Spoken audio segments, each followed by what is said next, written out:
The iPod Touch, 7th generation, the new best music player, was released in late May of 2019. And, well, but how has this iPod, quote, quote, of course, because it does more than music, hold up? So far I've been using this iPod for mostly music. Every once in a while, I would film a video on YouTube with this, usually about my phone. And I don't have a better camera, so I just use my iPod. It isn't terrible. It's okay. It's just 30 frames per second. And I check the weather and browse. I check the weather once in a blue moon, and I browse the internet on this iPod once in a blue moon. So, hey, there you go. So I mostly use it for these apps, which is music, podcasts, and videos.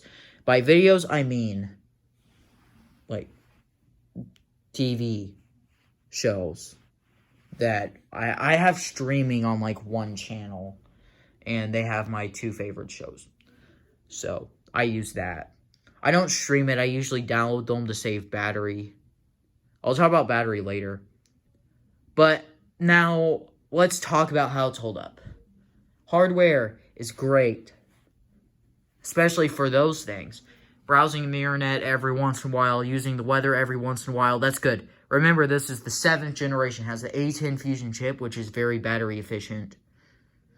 And it has 2 gigabytes of RAM, which is okay for an iPhone, an iPod. Androids are like 12, but like, hey, I don't care. This is fine. I have 3 on my 10R. So, yeah. Now let's talk about the design.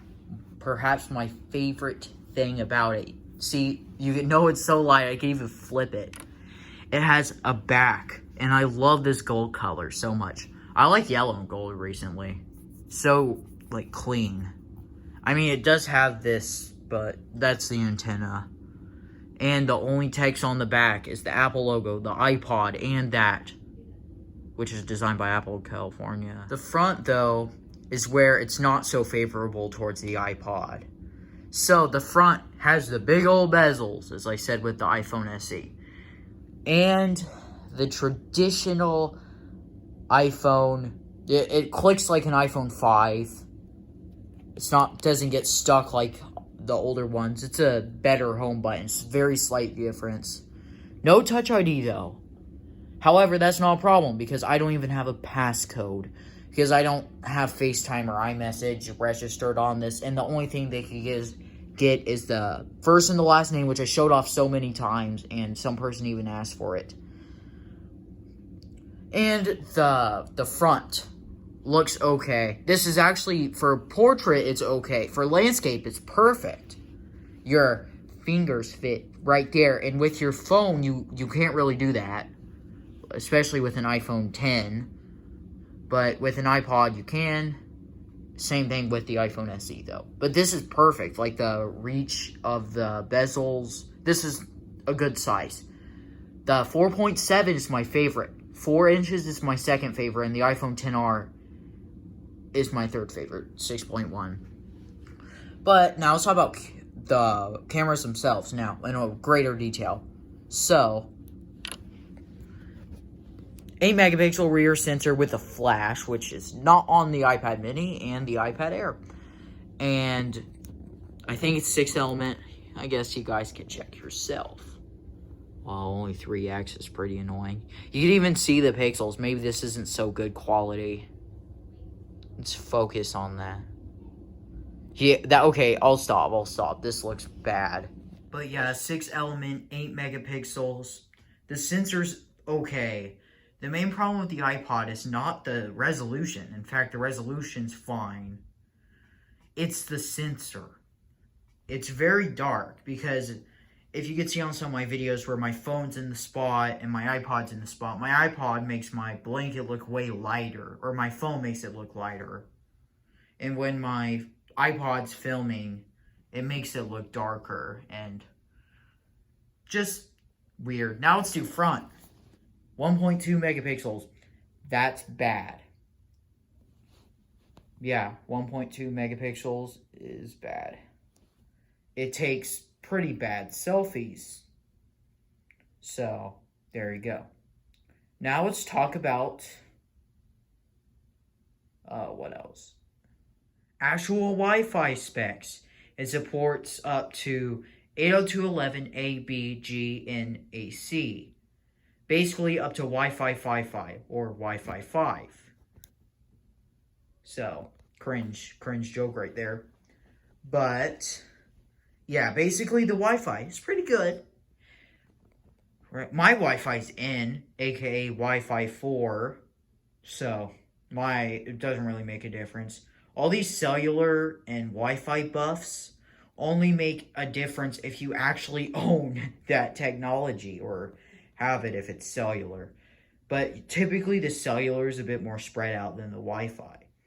Who owns Wi-Fi 6 right now? Honestly, comment down below what Wi-Fi you have.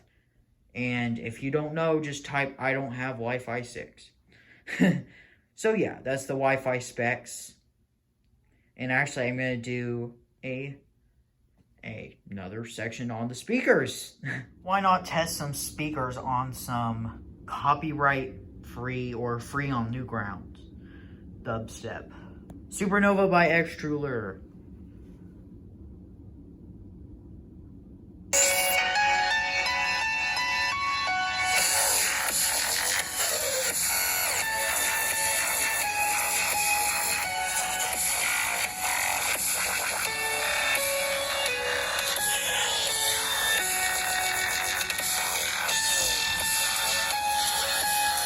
Okay, now, I should probably stop playing dubstep at full volume so I don't wake up my family. So, on camera, you can't really measure the volume, but I could tell you that the volume itself is more silent, if you get it, than an iPhone speaker. Probably equivalent to like a iPhone SE first generation or something. It's not too bad though. Just because it's equivalent to a 2016 4-inch smartphone doesn't mean that it's bad. I mean, I think it would work fine for most people. How many of you actually listen to YouTube at full volume? And how many people actually, because if you're listening to music, you're not using the built-in speakers, you're using headphones or Bluetooth speakers or a wired speaker, and it's coming through the headphone jack. But yeah, the speakers themselves are okay. You don't need to be super loud. It's a mono speaker. Besides volume, it's mono, single channel, and it has pretty bad bass because that was a bass drop. So you couldn't really hear the bass that much. So yeah, it wasn't that good bass, but then again, it's okay, especially if you're watching like a YouTube video on it, which is what most people would do, or a TV show. You don't need to have great bass. Basically, these iPod speakers are technically not good. However, they're fine in actual usage.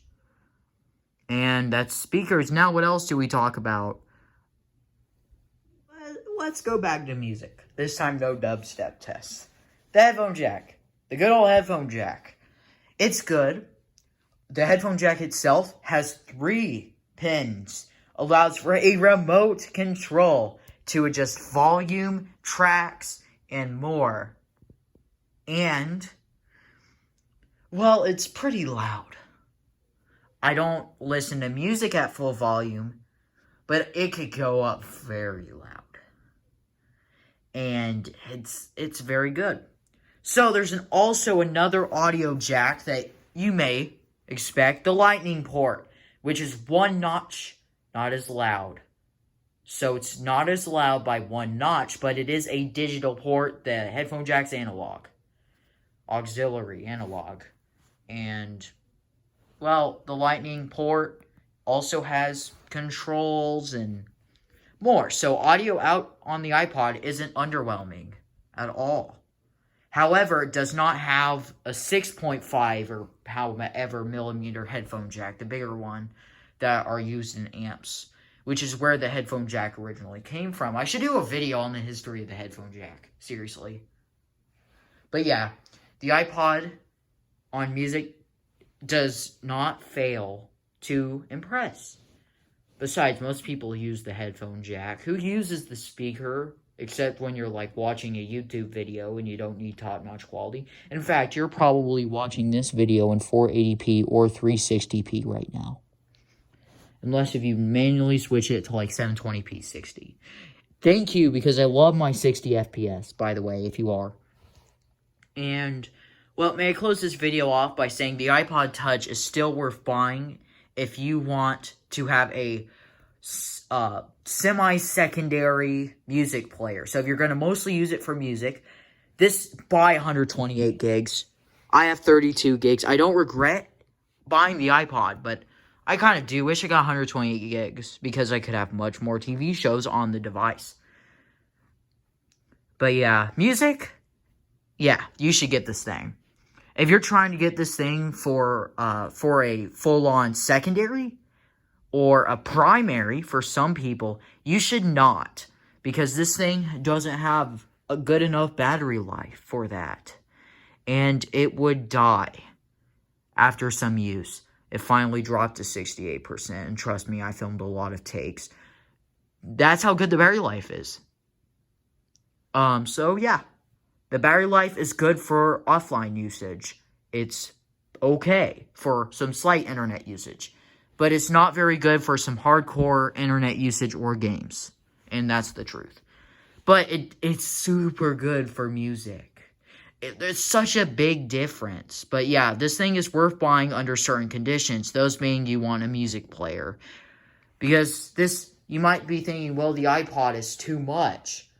You could get 256 gigabytes on the iPod Touch for music. It's the biggest iPod. It overtook the iPod Classic. And it's great. It has Apple Podcasts. And I bought this and I'm only 13 years old. And I didn't even have to, like, beg or anything because I had the money. Yes, I had the money to buy this. It's not too bad. And it's much better than your MP3 player at Best Buy. The only thing that could compare to the iPod is the Sony Walkman, the one with Android. So, yeah, I hope you guys enjoyed this video. Goodbye.